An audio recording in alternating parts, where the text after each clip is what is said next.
Demostraciones. ¿Qué es una demostración? Una demostración es un proceso para demostrar la validez de un argumento. Entonces acá tenemos un ejemplo. Si el triángulo ABC es equilátero, eso quiere decir que todos sus lados son iguales y sus ángulos son congruentes. DE paralela con BC, DF paralela con AC, FE paralela con AB, entonces el triángulo DEF es igual o es congruente con el triángulo DAE. Y la recta DA es congruente o es igual con la recta FE. Entonces para eso necesitamos un proceso y una justificación. Si el triángulo ABC es equilátero, DE es paralela con BC, DF paralela con AC, FE paralela con AC, tenemos por justificación la hipótesis. El ángulo ADE es igual o es congruente al ángulo DEF.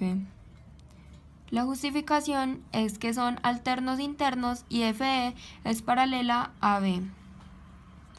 El ángulo EDF es igual o es congruente con el ángulo AED. Por alternos internos y AC es paralela con DF.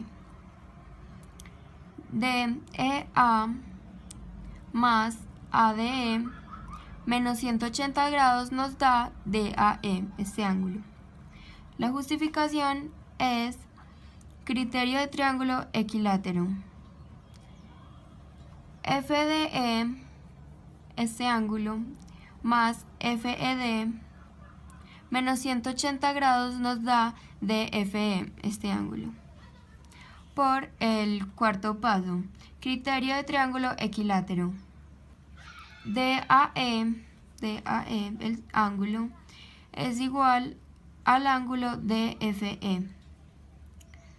Entonces, esto lo podemos justificar por el paso 2, 3, 4 y 5.